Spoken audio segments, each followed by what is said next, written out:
Guys, okay, so today I'm going to do a pharmacy video part 2.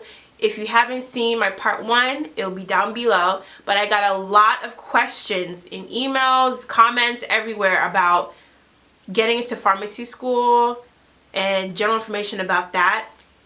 So I decided to do a part 2, and this part 2 will be geared towards, or like my audience will be those of you that are in high school that are looking to apply to pharmacy school, those of you that are in college, your first year, second year, third year, whatever you're in college and you want to apply to pharmacy school, and those that have already gotten a college degree and you're thinking about applying to pharmacy school. That was the majority of my questions that I've been asked about how to get into pharmacy school, how to apply, where do I apply, what do I do, what classes do I take to get in. So this will be a good video because I did a lot of research for you guys. I have a lot of really good links down below on information about pharmacy schools here in the United States. So I have a list of questions that I compiled and I will answer them for you guys. So are you ready? Let's go. Alright, so number one, age. And is it too late to apply? You are never too late to learn, and it's not too late to apply to pharmacy school. Let me give you an example of my mom. My mom came to the U.S. from Nigeria when she was in her 20s. She had an English degree in Nigeria, so she came to the United States with a not strong background in science and math. So she came to the United States. Long story, that whole story was like in my Draw My Life video. But so she went to pharmacy school, and I was still very little and my sister was still very little, so she had babies, and she was in pharmacy school struggling because we were poor back then, and my dad was still in medical school. So if she could do it, you can do it. It is not too late. Trust me, it is not too late. Alright, so prerequisites to apply to pharmacy school. This applies to everybody. So in general, there is a list of classes generally for applying to pharmacy school in the United States. Some schools may have one extra class, one less class. For my example, my school was a private Catholic school, so one of the prerequisites to apply to pharmacy school was to take a religion class. So let me give you a general structure of the general prerequisites to apply to pharmacy school here in the US. English composition, calculus, it can be Calc 1 and Calc 2 or just Calc 1. In my school, all we had to do was take Calc 1. Statistics, biology with lab, so it's bio 1 and 2 with lab. Microbiology with lab. General chemistry 1 and 2 with lab. Organic chemistry 1 and 2 with lab. Physics, human anatomy and physiology, humanities and social science, and either speech, communications, or public speaking. I took public speaking. And microeconomics.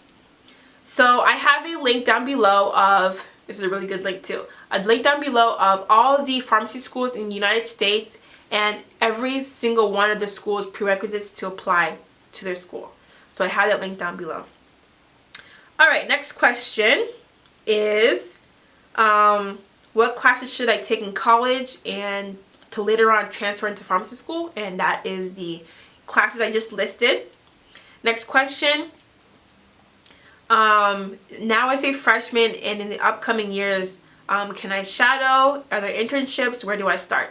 So when you are want to apply to pharmacy school, or even in pharmacy school, I would suggest to shadow pharmacists in different fields, in a long-term care facility, and out of a doctor's office, with a clinic, in a retail pharmacy like Giant Eagle or CVS, Walgreens, stuff like that, Walmart, in a hospital, so you can get an idea of the different, there's so many different fields of pharmacy, but try to get different experiences as much as you can. Also, you can be a pharmacy technician in a hospital or in a retail pharmacy, and that will expose you to the workflow, the environment, the patients, the medications, and what you'll be dealing with. But I would say to go into it as trying to get information and trying to be exposed, not necessarily your exact job skills, because the job skills of a technician and the job duties of a pharmacist in one setting like a Walmart is very different. So you won't begin to do what a pharmacist does as a technician. So don't be discouraged. Don't feel like, oh, I don't like this job, because it's very different. Go into it as in, let me be exposed to the field. And there are internships that you can, so many internships you apply for. There's always a pharmacy technician job out there anywhere. And shadowing, you can always shadow a pharmacist if you know any pharmacists from like networking, or, you know, family friends or something. You're just going to the pharmacy and say, can I shadow you? You can also do that. Next question. How did you study in high school, and how did you survive in applying to pharmacy school when I was in high school? Alright, so when I was in high school, I was an average student. I didn't take any honors or AP classes. Only honors class I took was honors Spanish. So everything else was just normal. I was a average student. My GPA was like 3.6. Math and science came easy for me, so those were like my best subjects. And obviously you need to be strong in those to apply to pharmacy school. So when I was a senior, or junior and senior, that's when I applied to pharmacy school. Math and science came easy for me, as I said, so it wasn't hard for me to make sure I have good grades in those. I just did. Let's see. What does pharmacy comprise mostly of? Does it have a lot of math, chemistry, or biology, or a lot of them? So pharmacy comprises of math, chemistry, and biology a lot, all the time. There isn't one more than the other, unfortunately, if you're scared about that. So here's an example I'll give. Well, first, you need to be good in math and in science, because you'll get to places in pharmacy school where it's really hard, and if you don't enjoy it, or if you don't like it, or if you're not interested in math and science, you will not survive. Like, I promise you, you will not survive. So let me give you an example of how I will be using, or how I use in my everyday working, math, science, biology. So let me give an example of a antibiotic, Augmentin. It's amoxicillin and clavulanic acid. And let me say it's for a patient I have, and it's a child. So this is an antibiotic, Augmentin for a child. So math, I need to calculate the best dose for this child based on their weight and their age. And then also, how long will they be taking it? Between 7 to 10 days is generally what you take for antibiotics. You need to calculate, if they calculate the dose that they need, one teaspoon, half teaspoon, quarter teaspoon, 2 teaspoons, and then how much of that antibiotic I need to put in their bottle, so they have enough supply for like 10 days. That's math. Chemistry. Now, this antibiotic, is it the best type of antibiotic for this child specific infection? Ear infection, you know, like cold, I don't know, something. Not even a cold. I would just say ear infection, or just whatever type of infection that they have. Is this the best type of medication based on the medication's chemical structure and how it is on the body? Biology. Is this patient, this child, are they allergic to amoxicillin? Is this the right kind of medication for this patient? And how is this medication working on the patient's body? That's the biology part. So that's just one prescription out of hundreds that I do every day. So I do use math, chemistry, and biology every day. So get ready for that if you weren't aware. Alright, so next is, do I have to be really good in math? Yes, because you have to be really good in math. You can't just be okay. You have to be really good, because you're on the line of the patient's life if you can't calculate the correct dose based on their weight or whatever. Because if you miscalculate it and something happens to the patient, it's on you because you couldn't calculate it right. So math, you need to be perfect in math.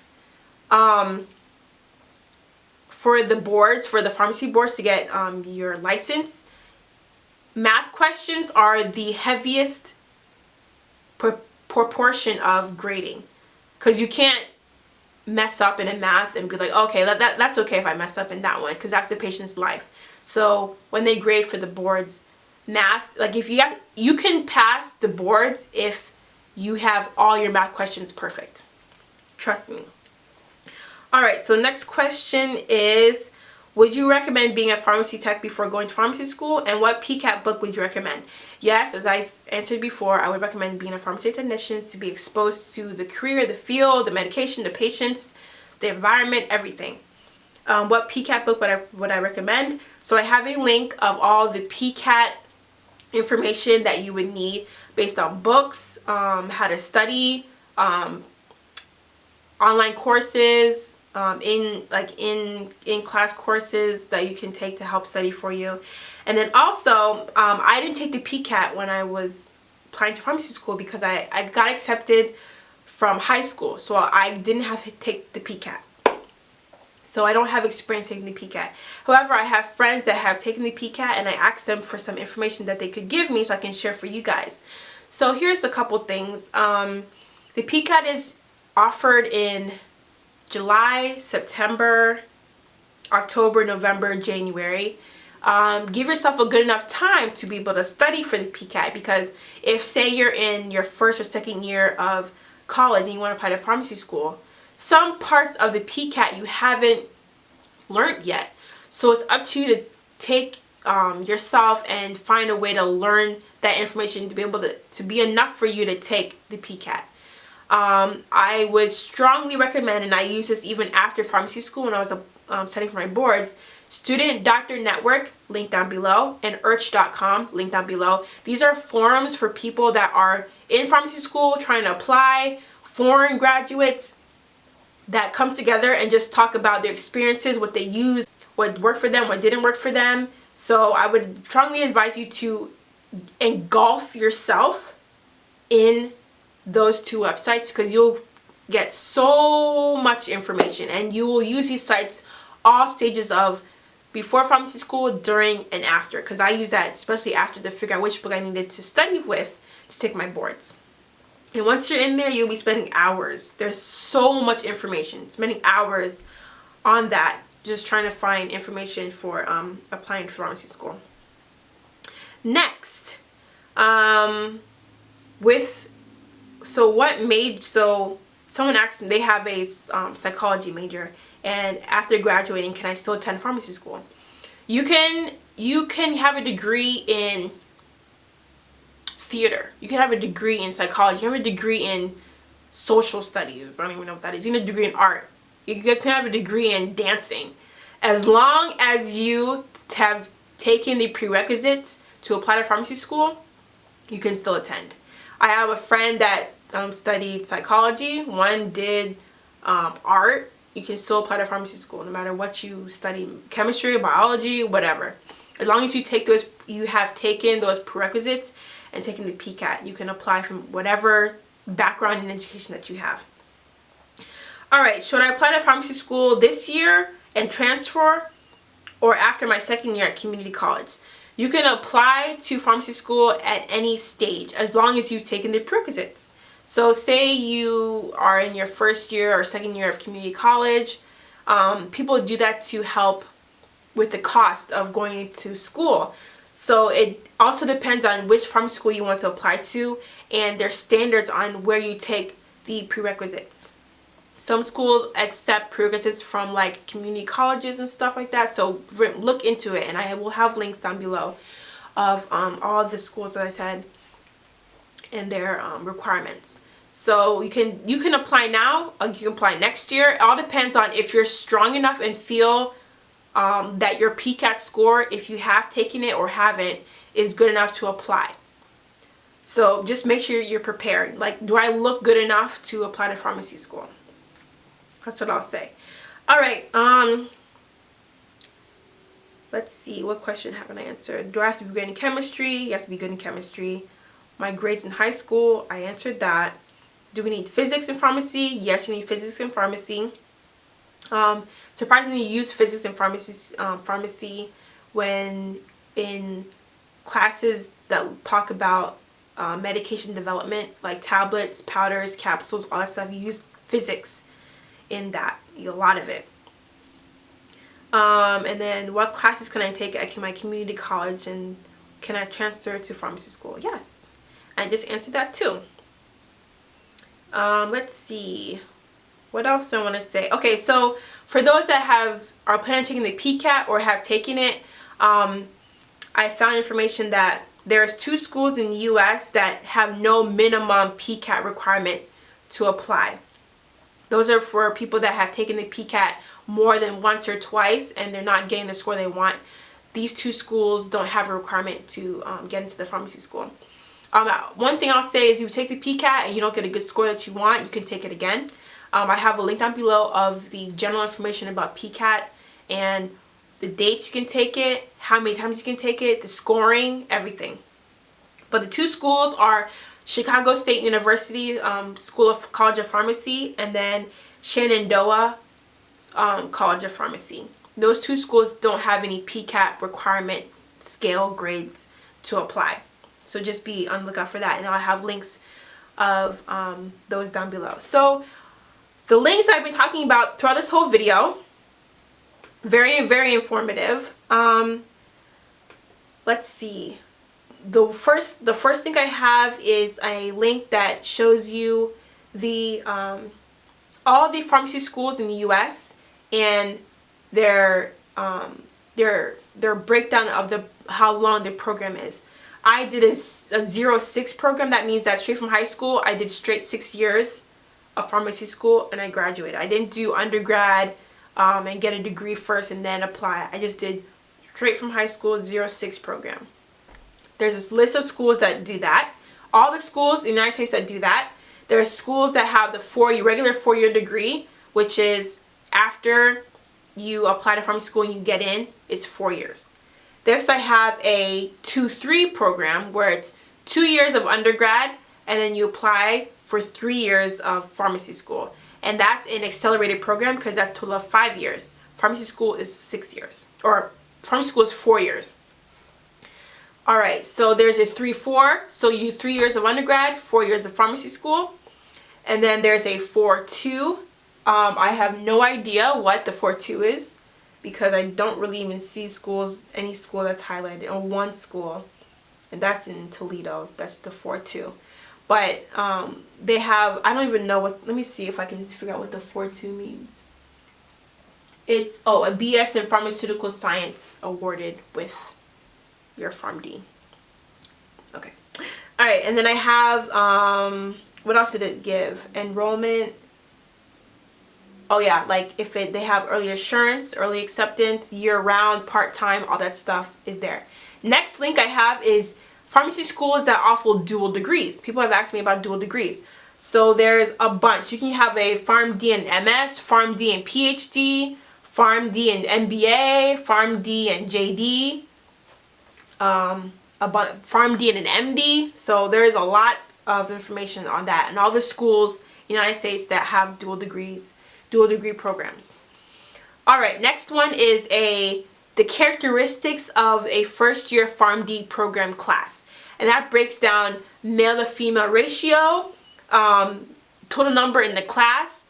It also gives their mean GPA, their age range, and also the application to enrollment ratio. So the ratio of those that applied and those that actually got in. All the schools in the United States have that for that too.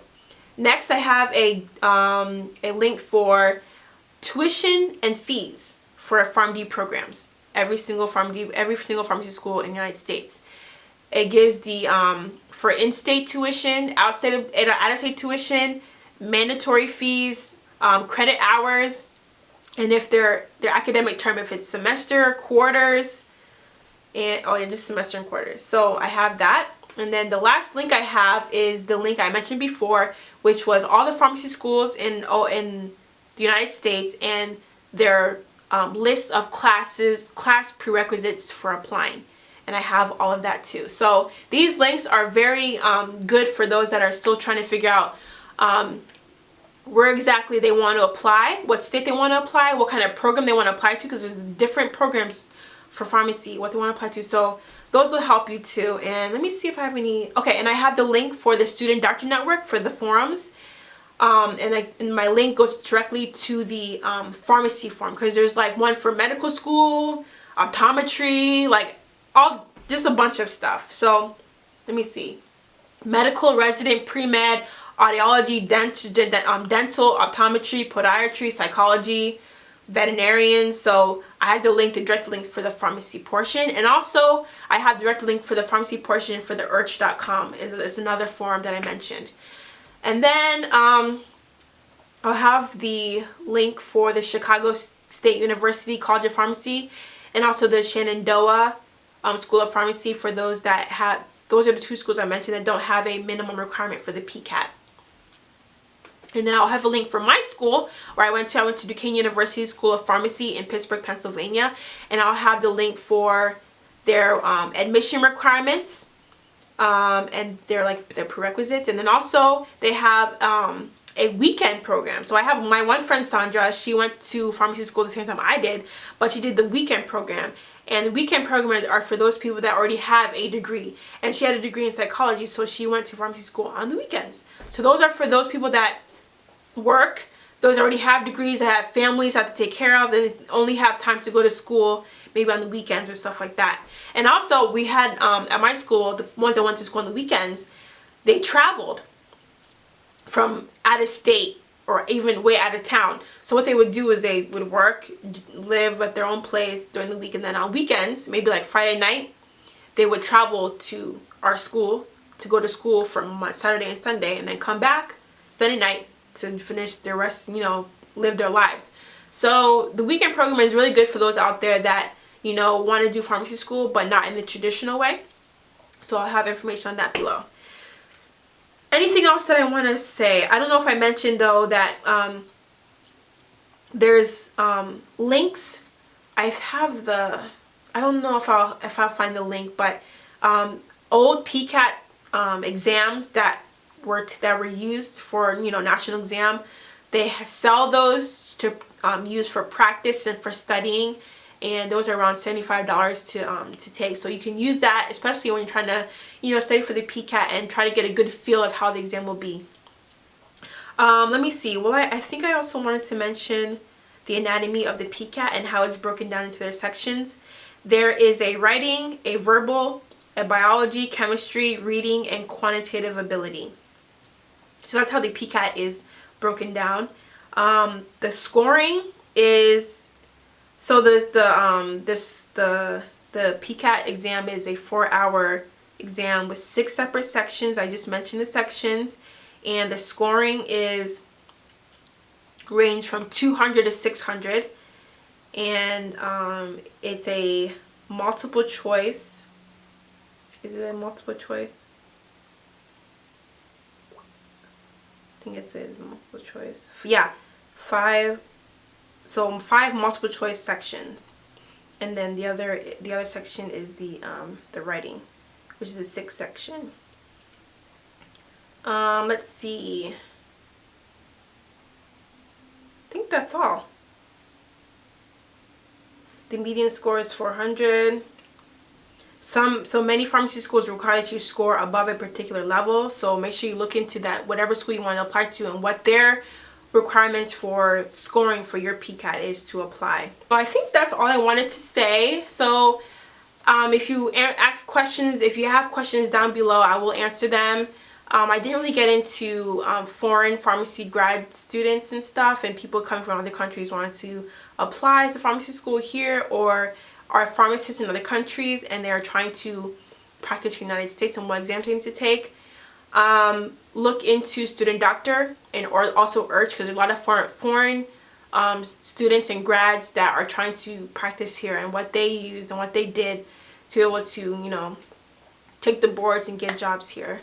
One person did ask me, is it easier for how is the job market if you're foreign, if you went to school somewhere else or here? I'm just for applying. So when you apply to jobs, everyone is at the same playing field because everyone takes the same board exam. So look at your board exam, not where did you go to pharmacy school some other country and come here. So your job opportunities aren't different than anybody else. As long as everyone takes that board exam, everyone's on the same playing field. Now I'm officially done. So I hope you guys enjoyed the information. Email me. I have my email down below. And ask questions in the comments, or you can even message me here on YouTube. if you have any questions, and I believe that's all I wanted to say. I could do a part 3 if you want to do a part 3 for those of you that are actually in pharmacy school that need like study tips, how you juggled everything, how you study for your boards, where you applied for jobs, the job market and stuff. I'll do a part 3 for those people. Let me know. Anyways, I'll see you in my next video. Bye! Hey guys, so I have a new video, 7 fun ways to style your box braids, on my blog and also on my channel, so check it out.